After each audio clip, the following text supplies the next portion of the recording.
But let me correct an impression. We didn't lose 2023 election because we didn't work. No. That is why I'm here to appreciate all of you. We are more than this. You are my heroes. You did very well. Another one that I need to say to you. We did not lose 2023 because some people within the party chose to do other things. No, that's not why we lost. No. No. What they did in 2023, they did not do it because of Jandor, because they have issues with Jandor. No. It has been their style every election cycle. It has been a way of life of them every election cycle. In 2019, the same group declared to support ADP as against PDP candidates. 2019. Have you heard him? Jandor was not in PDP at that time. 2017, for local government election, they worked for Labour. Same PDP leaders in Lagos State. 2015, they did the same thing. Every election cycle. So what happened in 2023 wasn't because Jandor did this to us or Jandor wasn't. No, that has been their stock in trade. Okay, they use the excuse. And that is why today we are standing on our feet to say, if you don't want to do PDP, just carry your bag and go. It's about time to look at the like minds. For those who have declared for Labour, they should stay there. For those who have worked for APC, they should enjoy it. The message I just need to give to all of us, it is very simple. Ipa Utaja. Let them carry their baggage and leave us alone. Today, I still have the flag of PDP in my hand. And I'm not dropping it.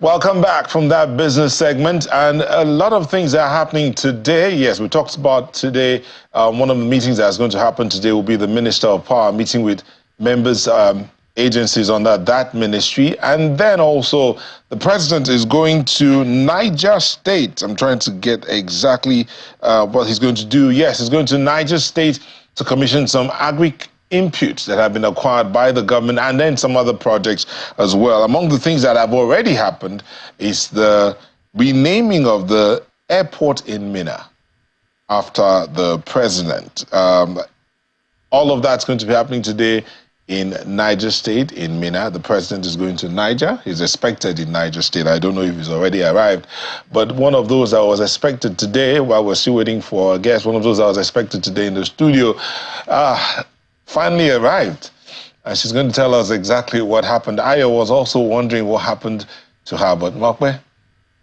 talk to her. It looks like our guest too is a bit held up in that particular situation, and it's still very difficult to say what has happened within the FCT, especially when you look at all of the arteries leading into the city this morning.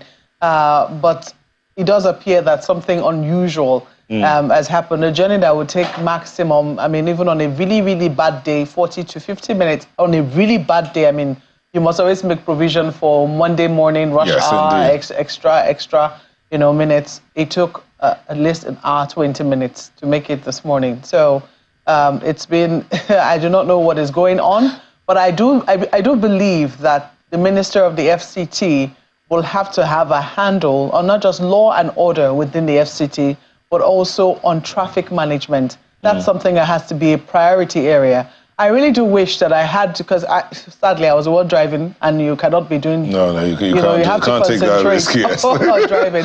But on passing a lot of the bus stops, that one was, going through this morning, you could see the disappointment and the anxiety on people's faces who were waiting to access public transport, which wasn't forthcoming. I think this has come with years of speaking with governors, who will talk about how, there ought to be public transport. Looking at a lot of us, we were individuals, single individuals in our vehicles. And if these individuals had the ability to merge, we obviously will be able to take more people. Yeah. Exactly. It certainly will, be lighter on the roads. But looking at all of these, and when I mean there were lots of people, including students who ought to have been in school by 8 o'clock, still stranded at bus stops this morning. It was traffic unusual. That's what I can. I think I caught a bit of it, but I saw it at a distance. I saw the build-up at a distance and took a turn off. Yeah. So I had to, instead of getting to the Area 1 roundabout, which is like the meeting point, the convergence of a lot of the roads at that Area 1 point, I had to turn off at the stadium.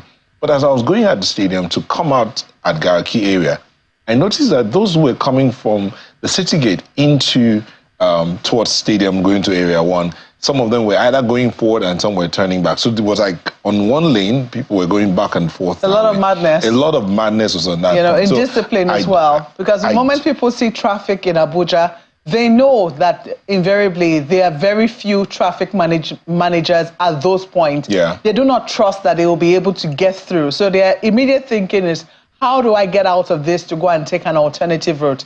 And that's why it's very important for law and order to be a priority. And it's also important for traffic management to be a priority. When there is, any word whatsoever that there is a problem, either at, wherever it is that's happening, because right now it's still not clear what has caused the situation. There needs to be that awareness and a deployment to see how those bottlenecks can easily be sorted out. It's no excuse for tardiness. But at the same time, there are extraordinary circumstances. Yes, there's a lot of construction also happening around the city, but I think that there needs to be sufficient provision made for traffic management and also provision for alternative routes within the other part is those boys who handle the local government issues also on the road. But, well, our guest for this segment happens to be on the road, and we have him joining us via Zoom, Mr. Abdulaziz Adediran, popularly known as Jandor. Thank you for joining us, a former governorship candidate of the People's Democratic Party in the 2023 elections for Lagos. Thank you for joining us, Mr. Adediran.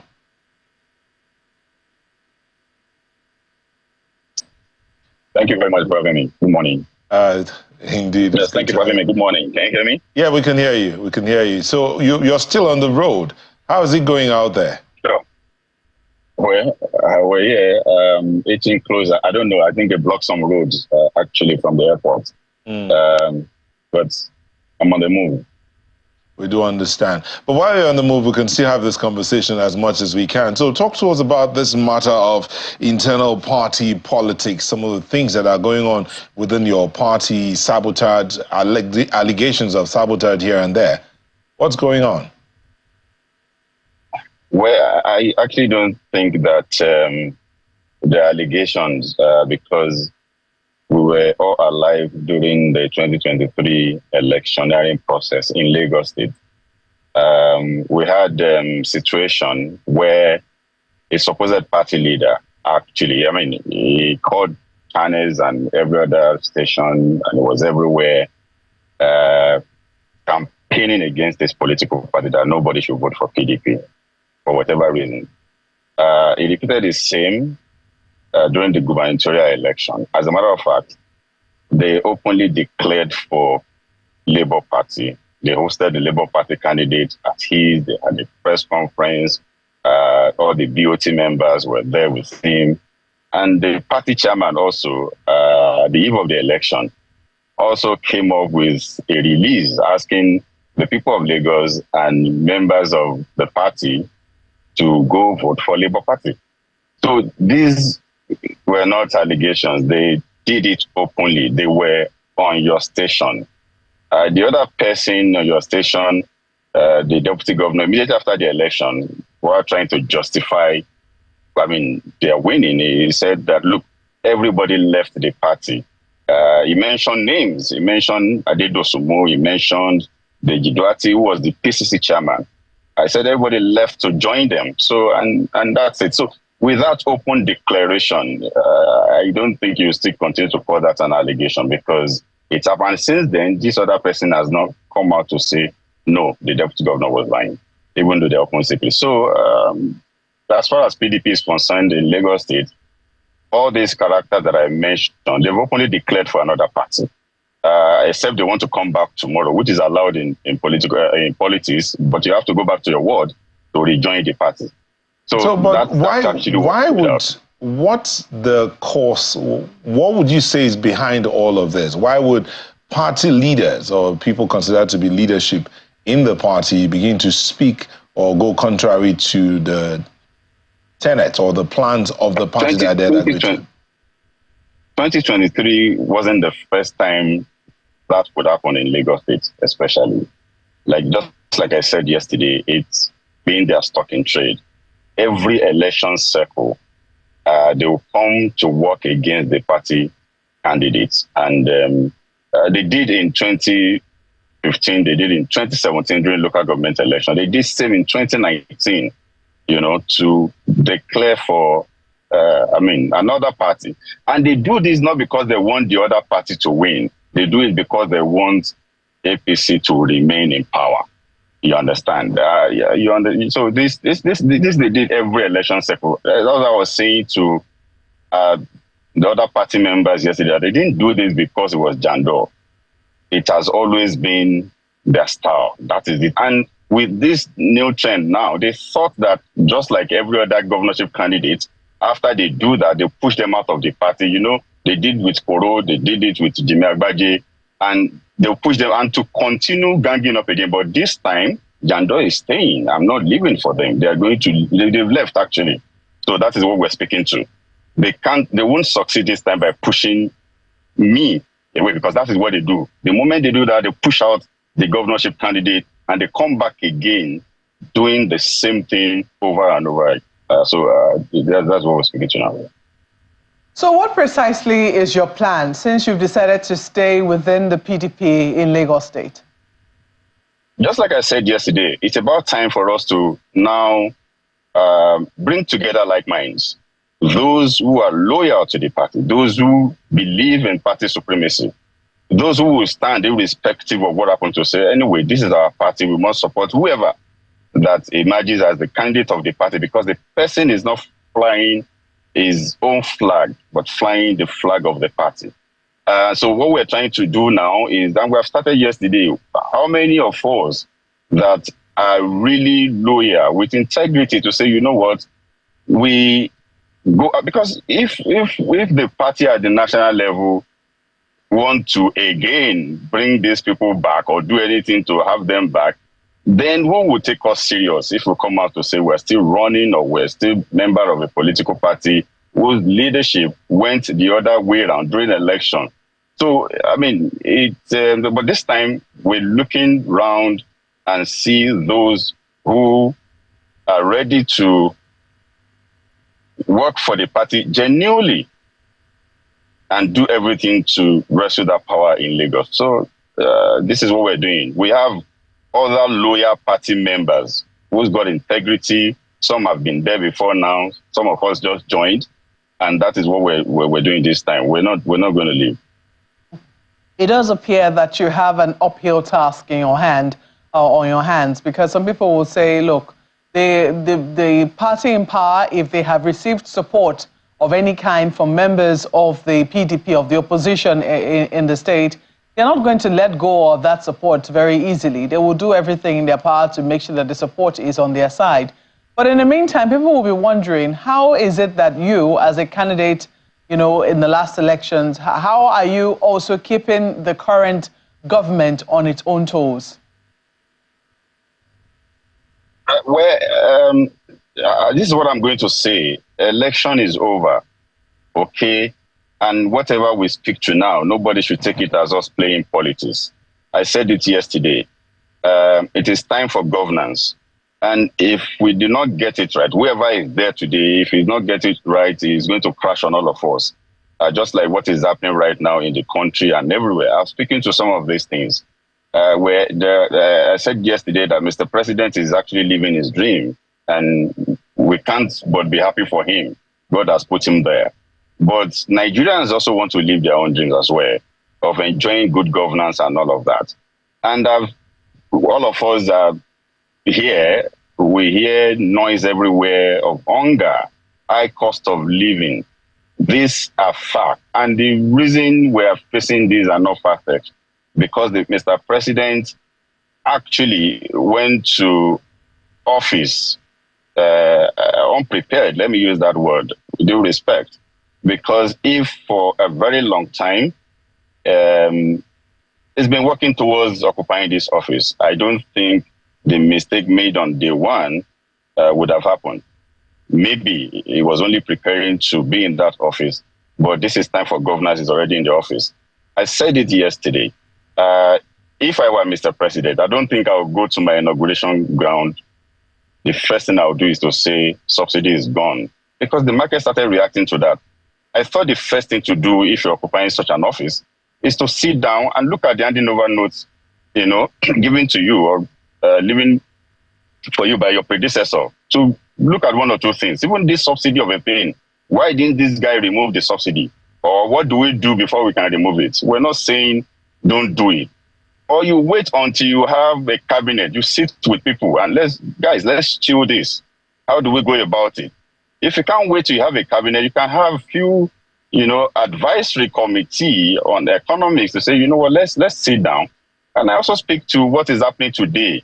They are going about with national minimum wage meeting in every geopolitical zone. These are things that we ought to have done before even removing the subsidy. We would have said, okay, in the next 3 months, 4 months, we are going to remove the subsidy. But before then, can we look at our national minimum wage? We can then take this meeting everywhere, arrive at somewhere. And the moment you're removing it, everybody is on the same page. But now, for 1 year now, you've removed subsidy, everything has gone up, and national minimum wage is still at 30,000. Who is going to cover for, even if you increase it to 100,000 tomorrow or more than that, who is going to make up for that 1 year that everybody had to battle with high cost of living? And one of the approach they are even giving to this high cost of living, this palliative of a thing, I am not an apostle of palliative. It won't work. If you give me rice today, am I going to take the same rice to the pharmacy to buy drugs?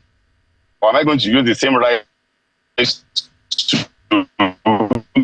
So palliative won't work. Palliative, we can't reduce ourselves to this. Let the government do the needful by making sure that you increase the buying power of the people. If you give civil servants enough money, the woman that is selling rice, that is selling this thing, we have enough money to also restock. And I've also seen some reactions speaking to the fact that people who are selling markets are increasing their wares like on a daily basis. There's no how they won't do it. You know why? Because if you buy a ware for, say, 10 naira today and you tend to sell for 12 naira, and you're already hearing, you haven't sold it, but now you're hearing that it has gone to, at the factory, it has gone up to 15 naira. You just have to increase your own, because if you sell at 12 naira, you won't be able to restock. So that person is out of business. So these are the things that government need to look at and address this whole thing by making sure we do the needful. I think what we need to do is to press a reset button. Let Mr. President press a reset button. Let us go back to drawing board and let him seek for help. We don't expect you to know everything. We don't expect you to do everything. You're there so that you can source materials to work with, material that can assist you to work with. Let him look outward. Let him even look further inward and surround himself with people who can assist him. Yes, you've had a loyal team for over 2 decades that you've been together. It is fine. But if you have tried them for 6, 7, 8 months and they're not giving the desired results, can you change them? You can still keep them and give them something else. Okay. We want you to succeed so that you don't crash on all of us. So you're looking at national politics and national economy, which really is where all of the subnationals draw their own advantages and disadvantages from. But, you vied to be candidate or vied to be governor of Lagos State. I'm wondering if you have been looking more closely at what the current governor of Lagos has been doing. In recent times, we have heard two different sets of criticisms from other candidates within the Lagos space in terms of certain actions that the current governor has taken. Only recently, after the red line was launched, I think we heard the criticism of the candidate of the Labour Party, saying that, look, he thinks that credit really hasn't been given where it is due, and he gave his reasons. When the governor of Lagos was said to have gone to Grenada, we also heard the governor, governorship candidate of the ADC, Mr. Doherty, giving his own criticism and saying, it is important for the governor to say on whose account he was there and, give a very detailed official account of what he went to do in Grenada if he was there on official duties. And if he wasn't there on official duties, it was important for him to have stated on whose funds he went to Grenada. So these are some of the things we have heard from the other candidates, but we haven't quite heard your voice in local politics, apart from what's been happening within your party. Do you want to explain or, give your thoughts on what's been happening in Lagos, or do you think that all is going according to plan? Well, like I said, time to play politics is over. And that is not to say we don't have a duty of putting the government of the day on their toes if they're not doing the needful. Yes, of course, I was privy to all of this that you mentioned. And for me, just like I put in my last press statement after the Supreme Court judgment, that, okay, we can cease fire. Let's allow him to govern. I believe that when it's time for us to play politics, we bring out all of these dossier and put out there. But, do you think there's other... Sorry to interrupt you, but do you think that these other candidates are playing... Is that what they're doing? Are they playing politics? No. Or they're really calling issues to light? No. I'm not saying they're playing politics. No. Like I said, because of the position we occupy as an opposition, we still need to speak to one or two things. But for me, just like I said, like I put in my last press statement, I saw a lot of things that they are trying to do in even approaching the high cost of living, even at the state level, which I've spoken to this issue of palliatives. It doesn't work for me. The last time he had his press statement or press briefing or whatever it is that I call it, he mentioned going to local government and be giving 1,000 people put rice and things like that. And I look at it, I was like, what is happening? But again, like I said, when it's time for us to play this politics, we'll bring out all of this and say, look, in the last 4 years, this is the amount of money that has accrued to the state of Lagos. Like the issue of red line, okay, fine. Finally, you brought us another 3 bus stop red line, okay? And that is not what we're speaking to. When I was campaigning, I spoke to the fact that today, Lagos should be talking about an integrated rail system that will come from Ikorodu and Ikeja. If you are going to Island, you go. If you are going to Ado, you go. But we are doing this 2-2 bus stop rail line, and we're celebrating it. It's okay. Let them. That is the best they can offer. It is fine. Okay. And what we'll possibly do when we get there, we then teach them how to do this thing better. So for me, of course, I know things are not working on well, but I just don't want to look like, oh, are we going to be playing politics all the time? When is that time we'll speak to it? If I've not seen something for me to come out and say I should be speaking to, that is why I haven't joined. And after this whole thing, if you remember, Mokwe, I took time off my personal work to join the process. I am not a professional politician. I'm just a professional in politics. So I had to first go back to resuscitate my business, focus on it. Then when I stabilize a bit, then I come to, to say, okay, let's start speaking to things. Because nobody's going to pay my dues. Nobody's going to pay my bills. So I can't just sit down and be playing politics like 247. I've got something to do that all of you know, even before joining the process. So this time, what I had yesterday was my first political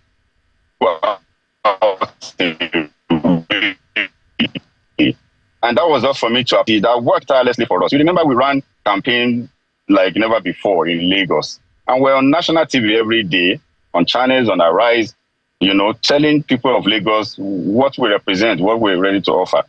And I need to thank those people that had sleepless nights. We were attacked everywhere in Lagos. And thank God we're alive. So that was what I did yesterday, and that was my first political just to say that, okay, us to leave so that they can continue with their usual trade, in PDP. Mr. Adediran, as you said, yes, the politicking is over, it's time for governance. So going forward, what should we expect to see from you? Of course, I'll be speaking to policies that I feel are not masses friendly or people friendly from anywhere. I mean, I won't speak to it just to because I just want to castigate or I want to know. We'll see how we can also offer an advice. They don't have to take it and say, what if we do it this way? What if or this is what we would have done differently? By so doing, they can pick one or two things and use. Like I said, they are governing us today. If you do not support them or find a way to slip in something to them, they will crash on all of us. And that will be a disaster before it's then time for politics. So this is what I'm speaking to. It's not just all the time I'll come and say, you must down, I must pull you down. No. You have your office for 4 years. We've gone through the court.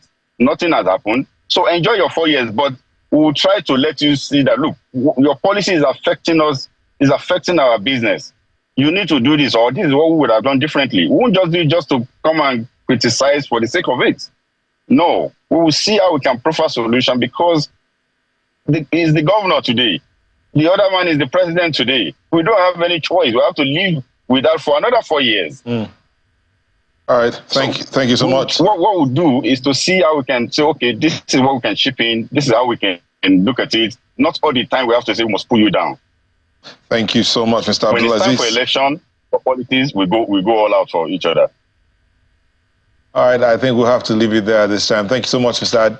Abdulaziz Adediran, Jandor, governorship candidate of the People's Democratic Party, Lagos, in the 2023 elections. Thank you again for coming on the show. Thank you very much, Jan. And it does appear that the traffic ensured you didn't make it to the studio. Markwe? But at least you made it. Well, that's the show for today. We want to thank you so much for letting us be a part of your morning. We thank you for your messages, those that have come in and the ones that we're still waiting for them to drop. Also, looks as if the internet is not helping issues as well. But again, thank you so much. Until we bring you another package of the show tomorrow, I'm Neo Taigwe. Thank you for being a part of the program this morning. And do not let anything ruin your week or your Monday. I'm Maokwe Ogunyosef. Especially traffic. And I think, the FCT administration should speak to the people to know what exactly, so they know what is happening and what to expect. I'm Makinde. Do have a wonderful day.